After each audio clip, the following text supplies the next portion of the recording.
Hello, you, and welcome to BrandVision Marketing's BrandBoost. This episode talking about return on marketing investment and how to improve that, and do so by answering that all-important question: how did you hear about us? Because in the last 30 years or so, the digital age has greatly impacted the way we market companies today, right? I mean, instead of 5 ways to reach people, as you saw 30 years ago, you literally have hundreds now. Instead of annoying, intrusive advertising, you literally can create interactive campaigns that engage consumers at every point in the sales funnel. Just as annoying, I'm sure, but maybe a little less annoying than what you saw years ago. And I could go on and on and on, but the point is simple. Technology has in many ways advanced every aspect, almost, of the marketing process. And note that word almost that I threw in there, because there's one facet where tech has made little real impact. Technology has done very little to answer the question, how'd you hear about us? And sure, there are survey tools that have streamlined data gathering, and that's very much a positive. And yes, we have an idea of who is visiting our websites and where they're coming from, and again, that is valuable insight. But really, tech has done very little to help advance that ground floor knowledge to that all-important question, so how'd you hear about us? Now, over 30 plus years, BrandVision Marketing has worked with a lot of different clients: attorneys, community banks, credit unions, universities, insurance agencies. I could go on and on. As varied as those categories are, every client wants one question answered. And that question is probably the most important question that they could ask. And that question is, how did you hear about us? Because there's so much you can do with that data. And I agree wholeheartedly. We look to streamline the marketing efforts to save money so we can direct funds in the most efficient way possible. And answering that question helps us do that. I mean, with that type of information in tow, brands are better equipped to assess which marketing channels are providing the best bang for their buck, or what's commonly called the return on marketing investment, ROMI. I mean, was it an email marketing program? Was it traditional advertising like radio and TV? Was it a search engine that brought them to you? If it was, then where did their search begin? What keywords were involved? On and on and on the wheels spin, right? So the answer to these questions is invaluable information from a marketing perspective. I mean, after all, here is a real live human being who is transformed into a customer right in front of your eyes. Tapping into their process in terms of the various steps that created this transformation allows you to revise or verify your own marketing system to ensure that your dollars are being spent with the best possible return. For example, maybe the consumer will engage strongly with a few media vehicles, yet not at all with others. And if your dollars have rested in the latter, well, I mean, enough of a sample size of data allows you to very much revamp your media strategy to improve cost efficiency in terms of reaching your target consumer. And that is marketing gold, right? And yes, that is a totally rhetorical question, because of course it is marketing gold. But how do you gather that information? Further, how much of a deep dive can you do? How much of a deep dive should you do? You see, consumers are very much human, meaning that they have shorter and shorter attention spans. ADD is real, folks. And further, they don't really pay much attention to where they see ads, nor do they even have basic recall about the details of where they saw these ads. And let's face it, some industries, if not all industries, face unique challenges in collecting this data. So the remainder of this segment is going to focus on those elements. How do you create or collect this information?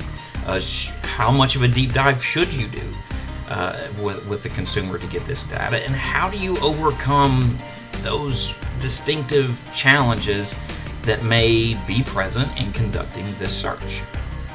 So how do you collect accurate survey information when considering that human element? I mean, we humans are not perfect. That is fact and not fiction. I mean, that's not just me, right? Please tell me that's not just me. But at any rate, gathering inaccurate information is going to put you on exactly the opposite path toward a great return on marketing investment. And there are numerous human elements at work that could cause a survey to yield less than accurate information.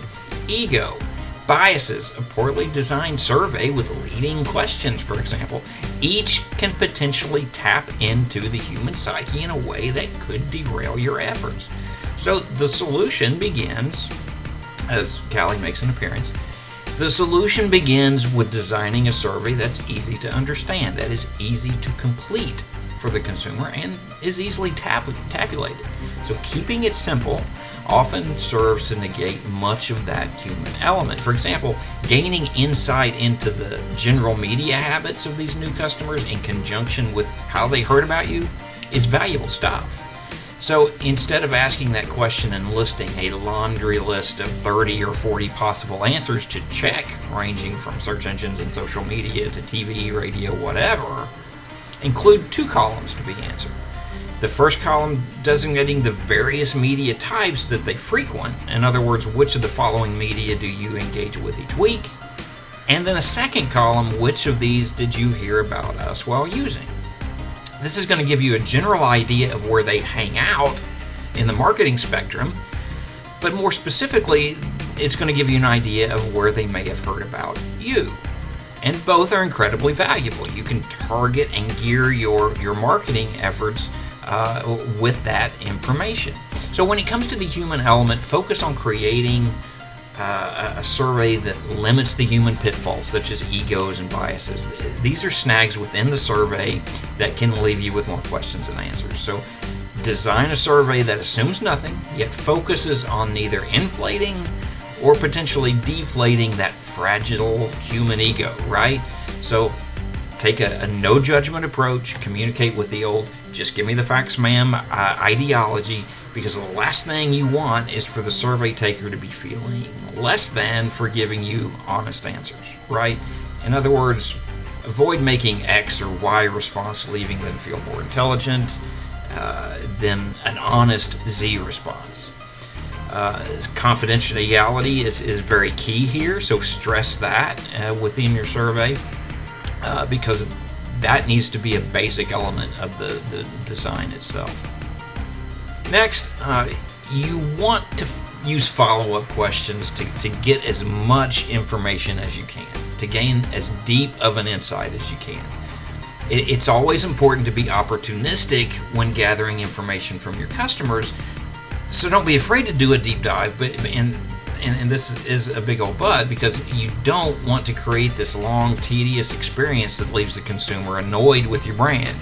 I mean, after all, they are doing you a favor. So with that in mind, use simple follow-up questions that allow you to make a mini deep dive. For instance, if the consumer utilized a search engine to find you, which one?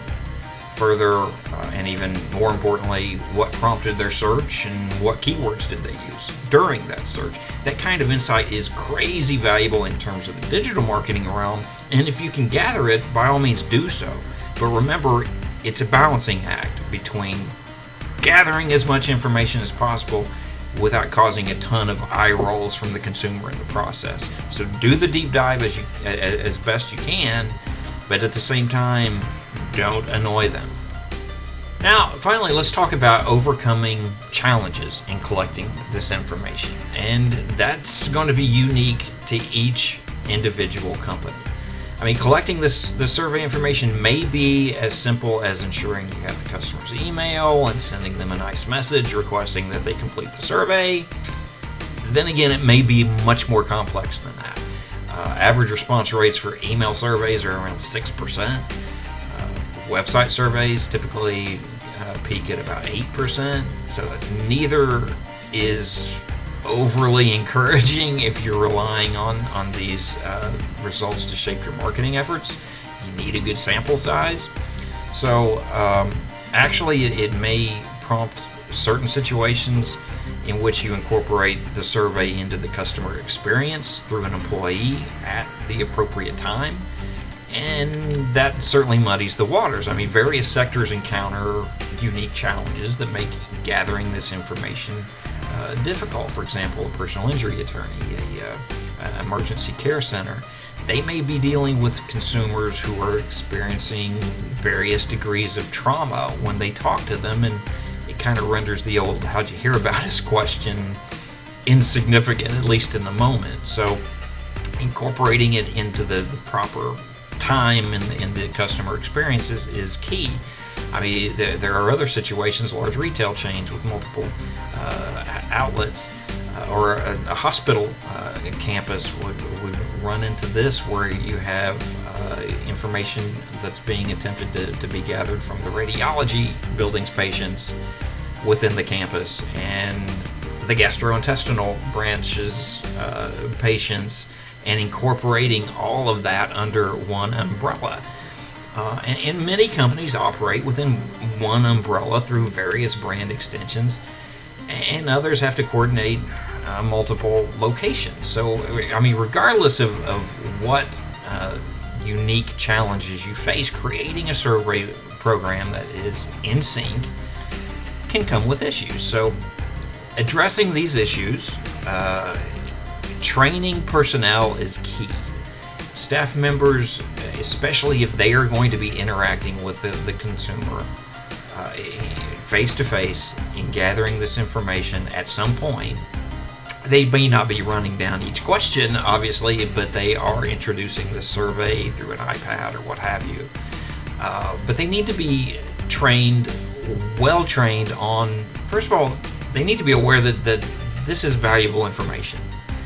And then consulted on, because they know the customer experience like the back of their hand in many cases. They need to be consulted on when is the most effective way and time to introduce this survey. So, possibly the survey could be built into the consumer's experience through some non-intrusive, quick online survey that they could do on site at a non-stressful time for the patient or customer.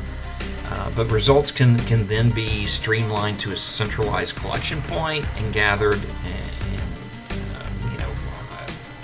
you've got the makings for a successful program along those lines. So every situation is unique. Every situation presents its own distinctive challenges. But this is valuable information, and it could save thousands. It could vastly improve your return on marketing investment. So gather it, assess it, and with a good sample size of data, you can effectively assess your marketing strategy, tweak it if needed, and begin to see your ROMI, your bang for your buck, improve. So thanks for watching this episode of BrandBoost. Have questions? Email us at info@brandvisionmarketing.com or visit our website today to schedule a free discovery call. Thanks for watching, and see you soon.